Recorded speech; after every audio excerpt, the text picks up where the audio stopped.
Compañeras, compañeros, camaradas, todas, todos, bienvenidas una vez más a este espacio como pez en el agua en la 4TV, donde, como ustedes ya saben, quienes nos ven, estamos desarrollando una discusión, una práctica de escucha, de intercambio de ideas, de pensamientos, de experiencias, de tradiciones, para saber en dónde estamos y hacia dónde vamos. Y quienes no nos han visto, pues, intégrense a esta gran conversación porque estamos en una gran transformación. Hoy nos acompaña Paloma Sáenz. Compañera, bienvenida. Es un honor estar aquí con ustedes. No, el honor es todo nuestro, porque además una compañera que no necesita presentación, es una compañera que es una institución en la difusión cultural, en la promoción de la lectura y de la escritura y de las ferias de libro. No sé si exista persona alguna en el país o en el mundo que esté tan involucrada en la hechura de espacios para que la gente lea. Pero antes de irnos a eso, vamos a escuchar quién es Paloma Sáenz. Muy bien. Pues mira, soy una persona que nació en México, pero hija del exilio español. Entonces, mis padres vinieron en los años 40 a México y aquí formaron toda la familia. Y bueno, fuimos educados, pues pensando en un principio que todo era de paso, ¿sí? Que algún día se volvería, pero bueno, la dictadura de Franco impidió, con lo cual nos volvimos mexicanos los hijos y muy contentos de serlo, sinceramente. Y mis padres muy agradecidos a México por haber dado pues esos brazos abiertos a todo el exilio español, ¿no? Que fue muy importante, ¿no? Y bueno, pues entonces vengo de una familia, pues mi padre exiliado porque era diputado socialista, además con 2 condenas a muerte. Mi madre, que se suponía que no tenía ningún cargo político, fue acusada de espía. Entonces, bueno, como comprenderás, no había manera de volver. Y bueno, pues nos hicimos muy, muy mexicanos, sobre todo los hijos, ¿no? Y bueno, pues siempre viendo la vida desde la izquierda, ¿no? ¿Por qué? Pues porque mis padres habían luchado justamente contra el fascismo español, ¿no? Y entonces, pues en ese ambiente yo me desarrollé y bueno, siempre supe que había un lado bueno y un lado malo en la historia, ¿no? Y creo que afortunadamente estoy de ese lado, del lado bueno.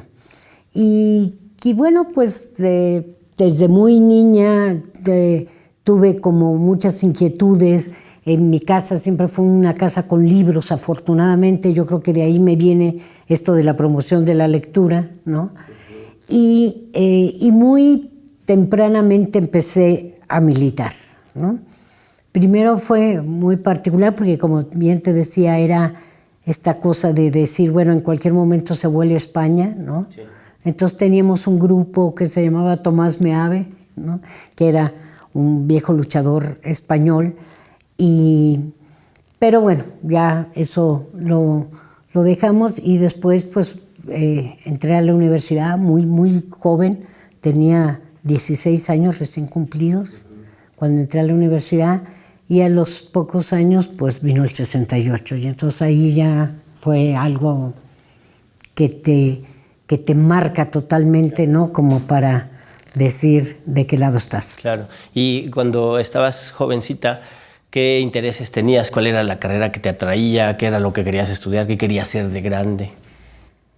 Pues mira, yo en un principio entré en ciencias políticas, ¿no? Porque me parecía que, bueno, que era lo que más me llamaba la atención, pero a los 16 años como que uno no sabe muy bien qué quiere hacer en su vida.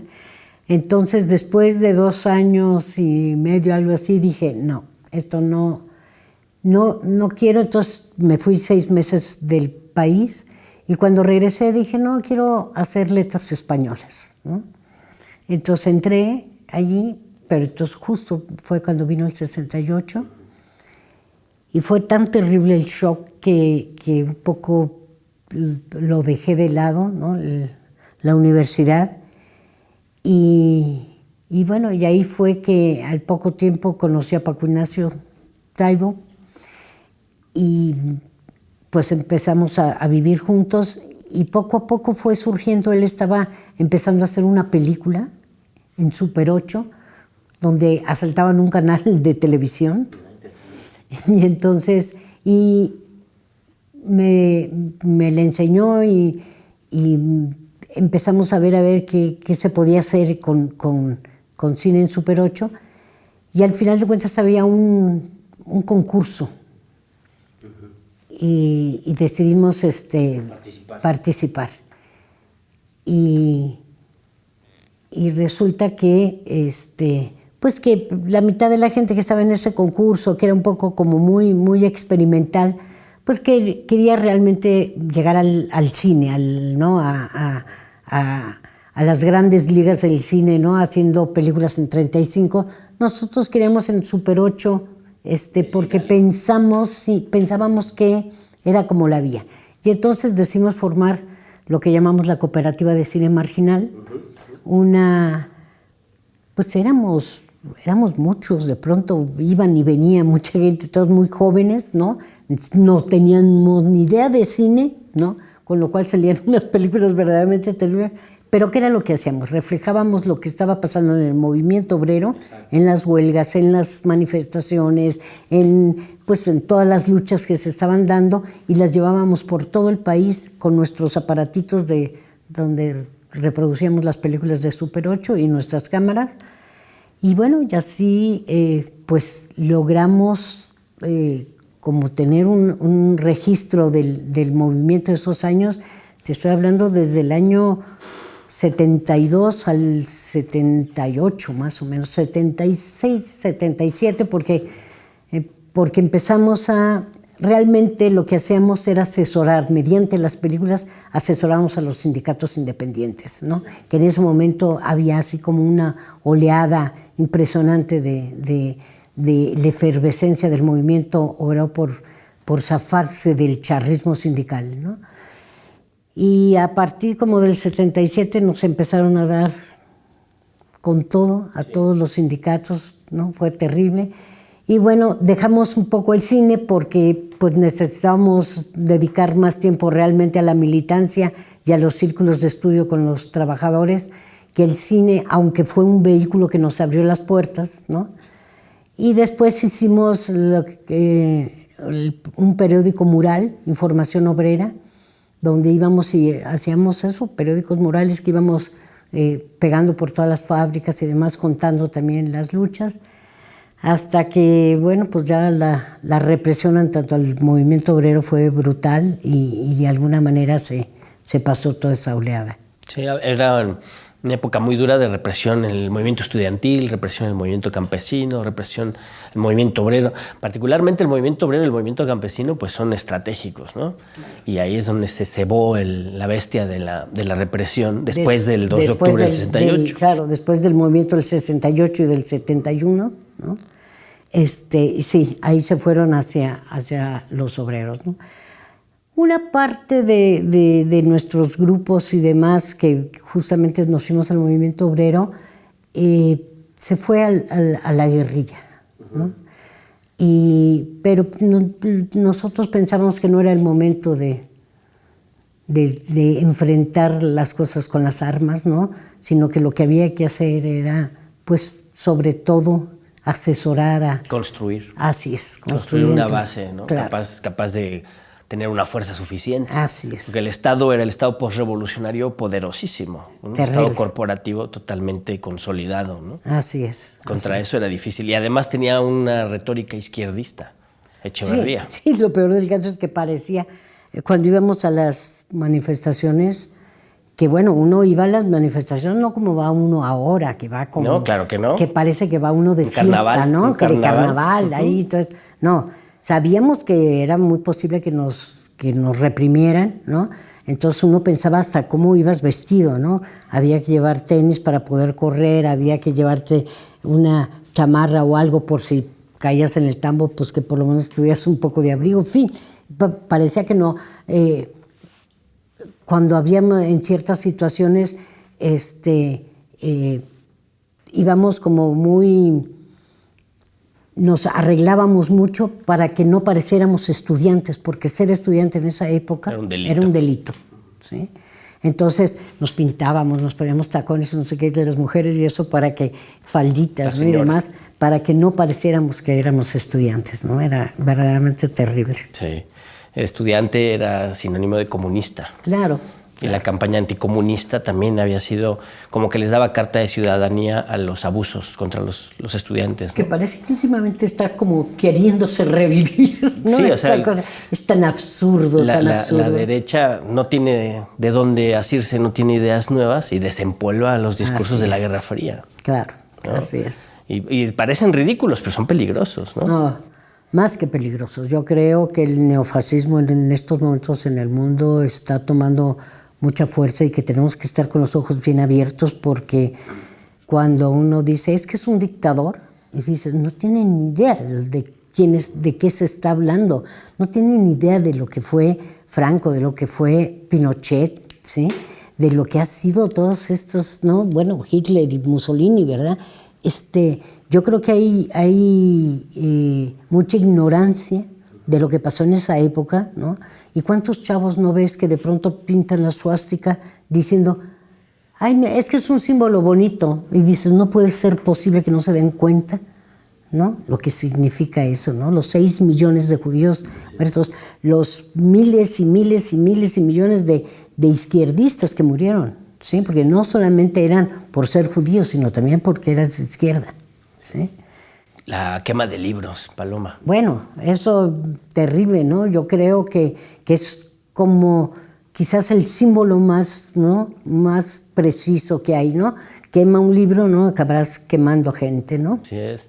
Y es muy, muy triste, porque justo cuando uno ve esta situación, ¿no? De la guerra en Ucrania, y llegan tanques alemanes otra vez a Ucrania, otra vez a hacer la guerra, otra vez a repetir escenarios que parecía que se había aprendido la lección después de la Segunda Guerra Mundial, ¿no? Y se nota que los líderes mundiales, los empresarios de las armas, no solo no aprendieron nada, sino que lo están rehaciendo, ¿no? Rehaciendo discursos de odio, el negocio armamentista, ¿no? Y las derechas de los países como el latinoamericanos o acá en México, retomando esos discursos de odio.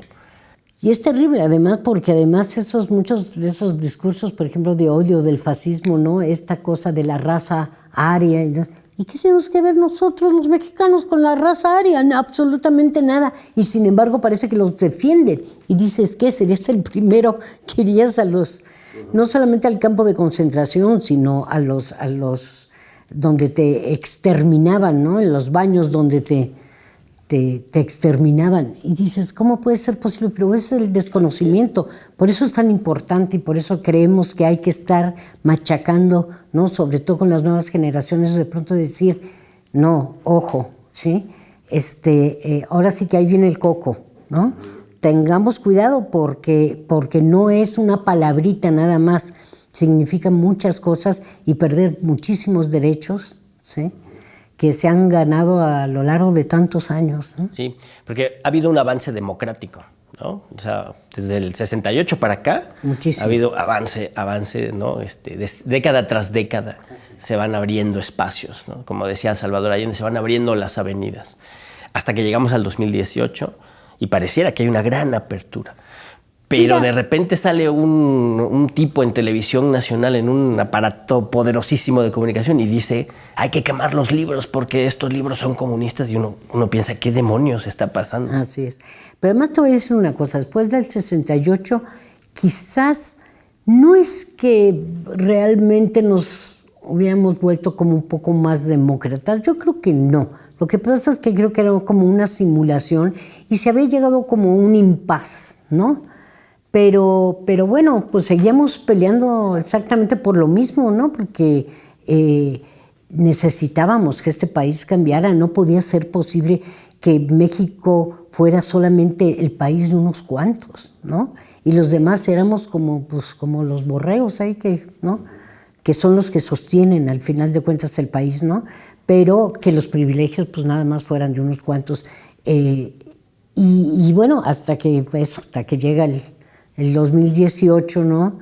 Y bueno, pues empieza a cambiar todo, ¿no? Y la verdad es que los cambios que ha habido son impresionantes. Que nos falta mucho, sí. Por supuesto, no se cambian las cosas de un día para otro, y menos con el país que nos dejaron. Yo cada vez que pienso, ¿cómo es posible que hayamos sobrevivido después de haber vendido el país tantas veces? ¿Sí? Es increíble cuando hablan, es que fulanero se robó 1,000 millones de... Y dices, ¿de qué están hablando? O sea, son cifras que ni siquiera me caben en la cabeza, ¿no?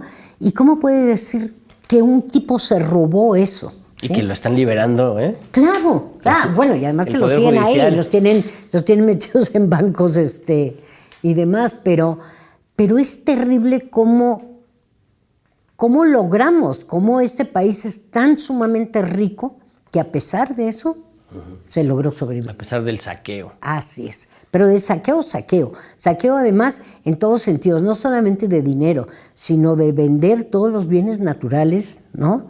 Que dices, bueno, es lo que te hacen al final de cuentas una nación. Sí. La migración forzada también es una forma, ¿no? de expoliar, ¿no? Generar condiciones de violencia y de hambre, tales que las poblaciones tienen que no te quede irse. Más remedio que irte a otro país en el cual pues vas a sobrevivir. En el otro país son muy pocos los migrantes que realmente acaban adaptándose allá, pero sin embargo, pues bueno, dicen hay que mandar dinero a los parientes y entonces pues yo me sacrifico. Además producen riqueza allá. Claro, muchísimo. ¿No? El trabajo produce la riqueza y producen la riqueza del norte y además mandan las remesas para acá, ¿no? Así es. Pero es parte del crimen neoliberal el hecho de que tantas familias se hayan disgregado, ¿no? En esa relación de migración forzada, ¿no? Y eso le pasa todavía a Centroamérica. Es todavía una sangría. Sobre los libros y la cultura, porque además, o sea, las cosas empezaron a cambiar de forma radical, ¿no? En comparación con cómo estaban en el 2018. Pero yo creo que en el 2018, y seguramente tú también, pues más bien es el resultado de un proceso de acumulación en el que ustedes participaron de manera muy decidida. Sí. Mira, yo creo que empieza sobre todo a cambiar quizás, bueno, viéndolo de una manera muy, muy desde la ciudad, ¿no? Pero bueno, cuando Cuauhtémoc Cárdenas gana la ciudad, ¿no? Ahí empieza a ver el cambio, ¿no? Realmente se empieza a mostrar, ¿no? Que hay otra manera de vivir, vamos, y de hacer política. Y entonces, bueno, a partir de ahí, pues empezamos yo, por ejemplo, empiezo a tener como una preocupación muy grande por cómo hacer que la gente lea más, ¿no? Entonces, bueno, yo entré a trabajar en el gobierno de la Ciudad de México en el 98, ¿sí? Y a partir de ahí me empezó a entrar una obsesión con esto de la lectura y demás. Entonces acabé unos años después en la Secretaría de Cultura del gobierno de la ciudad y dándole vueltas, viendo a ver cómo se me ocurrió hacer el programa de para leer de boleto en el metro. Y bueno, que fue realmente una experiencia que yo creo que muy, pues para mí muy especial, ¿no? Pero que creo que ha sido una muy buena experiencia que recuerda a mucha gente, pero que además fue un programa que dio vueltas al mundo. O sea, era increíble cómo nos llegaban reportes de los países más lejanos, ¿no? Diciendo, qué buena idea, qué no sé qué. Algunos hasta medio racistas eran como diciendo cómo se les ocurrió a los mexicanos tal cosa, ¿verdad? O sea, eso obviamente fue algo que trajeron los extraterrestres, ¿no? Yo creo. Como las pirámides. Así es, ¿no? Pero bueno, fue así como un programa que yo creo que impactó sobre mucha gente, ¿no? Y a partir de ahí yo dije, bueno, pero no nos quedemos solamente en el metro, vamos a hacer más. Entonces, desde la Secretaría de Cultura todavía hicimos un programa en los hospitales, un programa con policías, un programa con bomberos, un programa en las prepas del gobierno de la Ciudad de México, un programa para ciegos y débiles visuales, lo que llamamos los tianguis de libros, que eran esas pequeñas ferias de libros. Retomamos el libro club, que lo habían dejado ahí medio abandonado. Hicimos el remate de libros, que hasta la fecha todavía se sigue haciendo, y la Feria del Libro del Zócalo, ¿no? Entonces organizamos todo esto hasta que nos corrieron. Hasta que se acabó. No, nos corrieron. ¿Eso fue ya con Miguel Ángel Mancera? Eso fue en el 2000. Bueno, yo entré y salí de la secretaría varias veces, quiero decirles, no, por desavenencias a veces, pero ya la última vez que salí fue en el 2009, ¿sí? Y dije, se acabó, y se nos ocurrió hacer la Brigada para Leer en Libertad, que realmente era una locura absoluta porque no teníamos el más mínimo apoyo de nada, ¿no? Porque cuando nos sacaron de la Secretaría de Cultura, pues en principio el pleito era conmigo, entonces yo dije, bueno, me voy, les pedí a todo el mundo que se quedara, que defendiera los programas, pero fueron echándolos poco a poco, ¿no?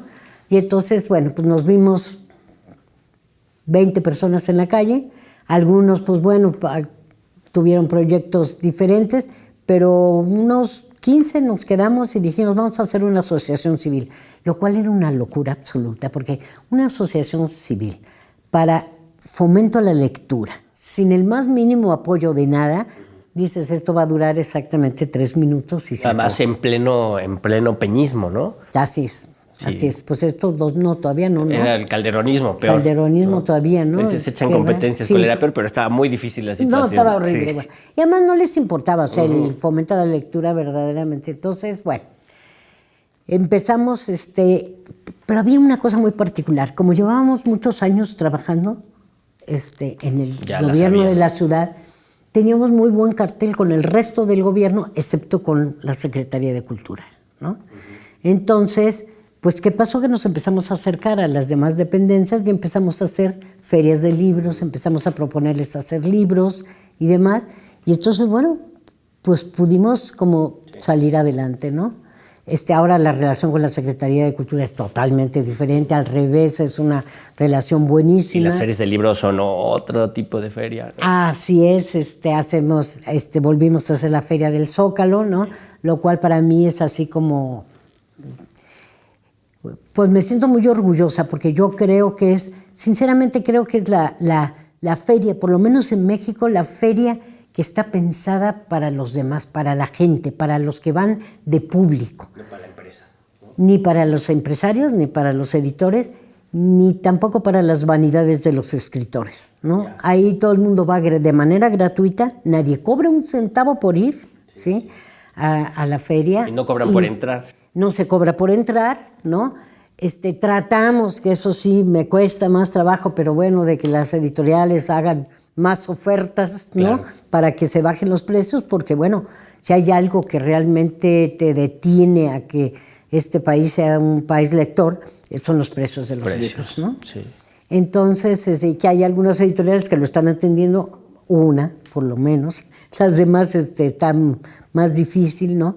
Pero creo que es porque la Feria del Libro del Zócalo, que por cierto, tengo que decir que ya viene, que empieza el 13 de octubre y que vamos a estar hasta el 22, que hay sobre todo 3 temas particulares que vamos a tratar, que esto no quiere decir que sean los únicos, va a haber muchísimos, hay muchísimas presentaciones de libros, hay debates, hay de todo, pero bueno, vamos a hablar sobre los 50 años del golpe en Chile.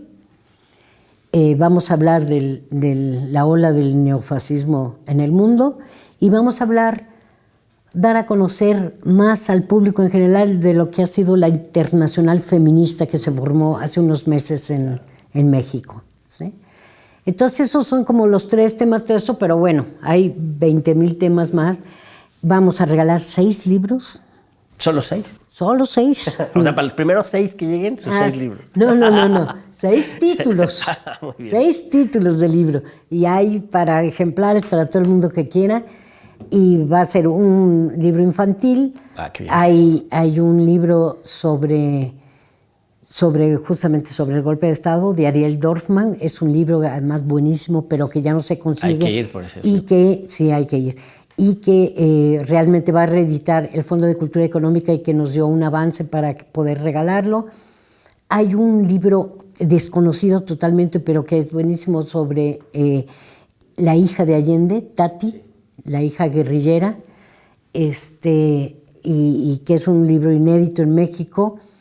Y aparte, además, tenemos otro libro también sobre el golpe, que son de el que fue traductor de Allende, pero traductor de cercano, ¿no? Que tradujo sus memorias, sí. ¿no?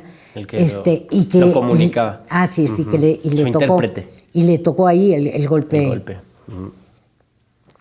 Y entonces, que se llama Memorias Chilenas, y él es estadounidense, se llama Mark Cooper, ¿no? Y bueno, y vamos a regalar varios otros libros, uno infantil, o sea, que va a haber para todo, ¿sí? Vamos a tener cine, ¿sí? Va a haber varios cortos también sobre el golpe en Chile y otras cosas. Música, empezamos todos los días con música, como bien sabemos, ¿no? Que siempre hay. Entonces, bueno, creo que es una feria que si la gente va y le gusta, sobre todo, es porque es el lugar del debate. Claro. Del debate público, del debate de que vayas a escuchar a voces verdaderamente importantes, verdaderamente inteligentes, ¿no? Que normalmente no escuchas en otro lado. Ya la gente participa. Claro, o sea, toma el micrófono la gente participa, pregunta y opina, ¿no? Así es. Entonces, ese debate público yo creo que es quizás lo más importante de la Feria del Libro del Zócalo. Y ya tiene varias ediciones siendo así. Número porque 23. Ha habido discusiones importantísimas que se han dando allí. Han venido compañeras y compañeros de todo el mundo. Y ahí están, hay grabaciones que están en internet que se pueden revisar, claro, hasta para formarse políticamente, ¿no? Así es, si se meten, por ejemplo, la Brigada para Leer en Libertad lleva desde hace, yo calculo que, porque vamos a cumplir 14 años de la Brigada, pero yo creo que los últimos 10 años está grabado todo, ¿sí? Entonces son de veras, sí, porque hay gente de todas partes del mundo. Esta vez, por ejemplo, vamos a tener a 51 extranjeros, ¿sí? A 120 y tantos mexicanos. O sea, de veras va a ser una gran fiesta. Entonces, que no se la pierda. Que nadie se la pierda, qué bonito. Gracias. Pues muchas gracias por hacer ese trabajo. Muchísimas gracias. Se te reconoce mucho y se te agradece mucho, pero nos falta un tema. Muy bien. ¿No? Ustedes han estado metidos, tú y Paco y todo un equipo de compañeros han estado metidísimos en el tema del proyecto de Nación, ¿no? Que es una experiencia excepcional, nunca antes hecha en ninguna parte del planeta, ninguna revolución se ha dado el lujo de ponerse a discutir el proyecto del siguiente periodo de gobierno, ¿no? Y la parte de cultura ha sido es una de las más complejas, seguramente, ¿no? Un país como el nuestro exige discusiones complejas. ¿Cómo les ha ido? ¿Cómo ha caminado eso? Sí, mira, se decidió, como bien dices, que el proyecto de Nación no fuera alguien así de una mente brillante que de pronto saliera y dijera, pues estos son los temas, ¿no? Entonces se formó una comisión de 22 personas, con 22 temas, en la cual cada una de estas personas organizó junto con otras la discusión. Entonces, ¿qué es lo que quisimos? Sobre todo, mira, nosotros en particular en cultura, Paco y yo decidimos que no era cuestión de llamar a la gente, de echarle rollo, de pronto decir es que creemos que las cosas deberían de ser así. No, decidimos que lo que teníamos que hacer era escuchar. Entonces, decidimos hacer una cantidad de pequeñas reuniones, ¿no? Yo calculo que debemos haber hecho como unas 15 reuniones diferentes con diferentes grupos, ¿no? Que tenía que ver con la cultura, para culminar en una asamblea que duró desde las 10 de la mañana hasta las 6:30 de la tarde, donde a micrófono abierto, con 2 minutos y medio, la gente podía expresarse. Hubo 190 y tantos, creo que una burrada de gente que fue y expresó. Entonces, ¿qué hicimos? Hemos intentado, porque, bueno, es muy difícil, y además, bueno, nos llegaron documentos, te puedes imaginar. Muchos proyectos. Muchos proyectos, ¿no? Desde proyectos como muy particulares, ¿no? La Casa de Cultura de Acámbaro que quiere hacer, y dices, pues sí, qué bueno, y nos alegra mucho pero eso está difícil que lo metamos en el proyecto de Nación. O sea, ¿qué fue lo que hicimos? Tratar de recoger cuáles eran las cosas más sentidas, ¿no? Y creo que hubo varios temas que han sido como muy importantes. Por ejemplo, una cosa que todo el mundo ha pedido es la seguridad social para la gente de la cultura. Porque, bueno, como no tienes normalmente un trabajo fijo, como no tienes un mismo patrón, como no tienes... Entonces está buscando y parece ser que ya hay un mecanismo que se encontró en el Seguro Social para que se tenga eso, ¿no? Entonces esa es una de las quizás de los temas como más de esto. Después los presupuestos, ¿no? Claro. Que entonces se ha discutido mucho, ¿no? Bueno, a veces, por ejemplo, era muy particular, todo el mundo decía que había que incrementar el presupuesto a cultura, pero sobre todo ponían la atención en decir, sí, pero ¿cómo está distribuido? Sobre todo la distribución, ¿no? Porque, por ejemplo, en la mayor parte de los casos y de las instituciones resulta que el 80-85% se va en salarios y tienes un 15% para poder operar, lo cual es un absurdo.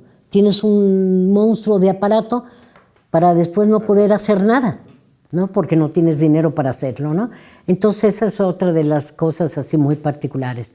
Después, por ejemplo, el revisar las leyes, tanto del libro como de cultura, tanto las federales como las locales de la Ciudad de México, porque están como muy confusas en la del libro, que es donde yo más conozco y estoy muy metida. Resulta que es una ley que al final de cuentas el último que está favorecido es el lector, ¿no? Entonces están más preocupados por favorecer a la industria editorial, están eso para los distribuidores, ¿no? Se habla de un precio único para los libros, con lo cual es un absurdo. En estos momentos está de año y medio, cuando sale un libro tiene que tener el mismo precio, ¿sí? En todos lados. Y ahora hay una propuesta para hacerlo de 3 años, lo cual es un absurdo, porque los libros tienen muy poca vida, ¿sí? Se está produciendo tales cantidades de libros en la industria editorial que tienen tan poca vida que al poco tiempo acaban en bodegas. Entonces, si tienes que seguirlo vendiendo al mismo precio porque no han pasado ni el año Imposible. y medio ni los 3, pues y se acaban los remates, ¿no? Y acaban triturándolos, que es la verdaderamente tragedia en este país, porque cuando hace tanta falta que los libros lleguen a la gente, porque se dice, no, es que a la gente no le gusta leer. Bueno, no ha encontrado todavía sus libros, no ha tenido la oportunidad, pero si además vas a una librería y para comprar un libro te cuesta casi 400 pesos, pues por muchas ganas que tengas, pues no se puede.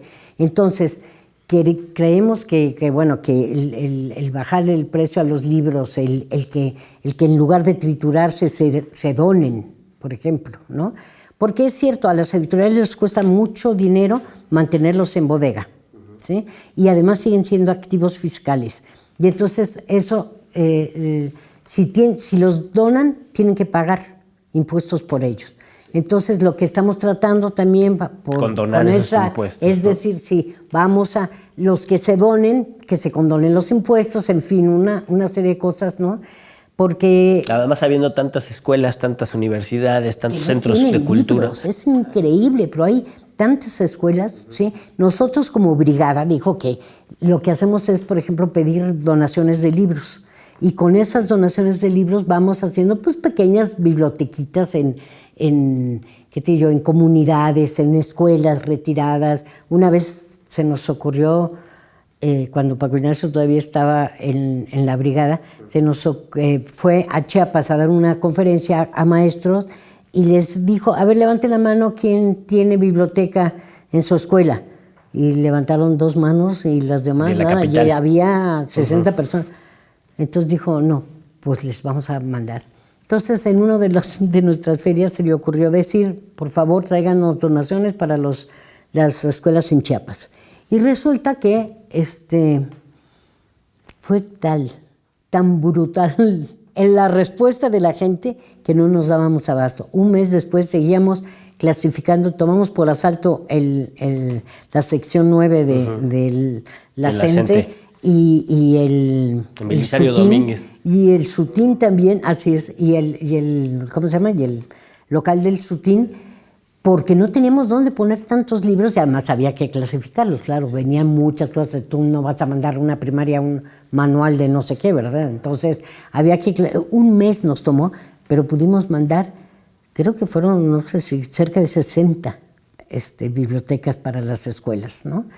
Entonces, pero ya no me acuerdo por qué te contaba. Por los libros y el proyecto de nación, la ley del libro. Bueno, y entonces la ley del libro. Entonces, justamente lo que estamos pretendiendo es eso, es que en vez de que se trituren, se hagan realmente donaciones, ¿no? Y se lleguen a todos lados, ¿no? Entonces, bueno, creo que es muy importante lo del proyecto de nación. ¿Por qué? Porque es una cosa inédita, como bien dices, es una cosa de pensar en que la gente proponga qué es lo importante dentro de cada uno de los sectores, ¿no? Y que sobre todo que venga de la propia gente todas las ideas, ¿no? O sea, y entonces esto se hizo una primera etapa. Ahora empezaremos la segunda etapa, que es no solamente dentro de la ciudad, sino también en el interior de la República, y a llevar todos estos debates, ¿no? Para realmente, y ahora junto con nuestra candidata, realmente poderle ofrecer un panorama mucho más claro para que ella pueda realmente pues, saber qué hacer en cada caso. Tener una herramienta ahí, que es el proyecto de nación, que salió de abajo. Así es. De abajo salió de discusiones colectivas. Así es. Pues ya para despedirnos, para dejarte en paz, No te Paloma. Tú eres una mujer de izquierda, ¿no? De toda la vida, se puede decir eso, desde chiquitita, ¿no? Y además lo traías desde la familia, ¿no? Así es. Antes de nacer ya eras de izquierda. ¿Cómo ves desde tu experiencia, desde tu capacidad de análisis, ¿no? Desde la síntesis que puedes hacer del momento histórico en el que estamos? ¿Tú cómo ves la situación actual de las fuerzas políticas, de los candidatos, las candidatas, los ejercicios que ves? ¿Qué es lo que más notas? ¿Qué es lo que tú resaltarías? ¿Qué balance tendrías? Mira, yo digo que hablemos realmente de Morena y de lo que estamos viviendo como Morena, porque yo creo que la oposición es como de risa. Verdaderamente creo que no da para nada. Afortunadamente hemos logrado arrinconarlos de tal manera, o más bien se han casi arrinconado solos, ¿no? O sea, es terrible ver cómo la degradación tan brutal, ¿no? Es total. Ahora, ¿qué me preocupa? Me preocupa mucho la situación de Morena. ¿Por qué? Porque vivimos durante, pues creo que casi 4 años, ¿sí? Un impas dentro del partido terrible, ¿sí? Una inmovilidad total, ¿no? No había espacios de la más mínima discusión, no había espacios para nada, ¿no? Creo que ahora empieza a moverse, ¿no? Creo que ahora eso, pero sobre todo yo lo que creo es que, y lo que haría como un llamado a todo el mundo que me quiere escuchar, es discutamos, abramos el debate, veamos cuáles son nuestras mejores opciones, ¿no? Busquemos cómo, sí, hoy bien lo decía el jefe de gobierno en su informe de los 100 días, decía que Campa, alguna vez el Valentín Campa, decía, si dudas, siempre toma la decisión que va hacia la izquierda, ¿no? Si tienes opciones, siempre busca eso. Y yo digo, sí, tiene toda la razón, pero justamente eso hay que discutirlo, ¿sí? Hemos perdido la capacidad de debate, hemos perdido la capacidad de de confrontarnos en ideas. Parece que si tú no estás de acuerdo exactamente, ¿no?, con algo, entonces que ya eres anti-4T, ya no. No, ¿por qué temerle al debate? Todo lo contrario. Yo creo que eso es lo que nos va a hacer mucho más ricos, ¿sí? En el sentido de que vamos a poder caminar como mucho más abiertamente y probablemente con menos torpeza, ¿no?, de la que a veces tenemos. Es cierto que estamos viviendo tiempos en los cuales hay que abrirse, ¿sí? Hay que tratar de jalar gente de todos lados, pero también hay que tener mucho cuidado, ¿sí? Y hay que saber, ¿no?, cómo valorar cada una de esas acciones, ¿no? Entonces, yo creo que estamos viviendo un momento inédito, como bien decía, que me encanta cuando lo recuerdo, Helguera, decía, ¿cómo voy a estar en contra si por esto he peleado toda mi vida?, ¿no? Y tenía toda la razón, y así es, ¿verdad? Eso es lo que de alguna manera sentimos, ¿no?, los que llevamos muchos años en esto, ¿no? De pronto decir, sí, podrás estar o no de acuerdo en muchas decisiones y en muchas cosas, no importa, ¿sí? Lo importante es hacia dónde estamos caminando y poco a poco. Y las críticas hay que hacerlas desde dentro, no desde fuera, ¿sí? Y si hay discrepancias hay que ver cómo las dirimimos, ¿no? Pero creo que vamos por el buen camino. Creo que de verdad este país ha cambiado muchísimo, ¿sí? Y que los que no vivieron el país que antes teníamos, habría que darse y enterarse de cómo era, ¿no? Y bueno, pues caminar Exacto. y siempre a la izquierda. Exacto, hacia la izquierda y abajo, ¿no? Así es. Con la Eso. gente. Y además el primero de los pobres yo creo que es fundamental. Y yo lo sigo repitiendo, si este país no ve por toda su gente y sobre todo por los de abajo, no podemos salir adelante. No hay posibilidad. Así es. Muchas gracias, Paloma Sáenz. Al contrario, compañero, muchísimas gracias por esta entrevista. Un tiempo de vida que nos regalas y que es recibido con mucho amor para compartírselo a toda la gente que nos ve en la 4TV. Estuvo con nosotros la compañera Paloma Sáenz de la Brigada para Leer en Libertad, una compañera de larga trayectoria en la lucha por la transformación de nuestro país.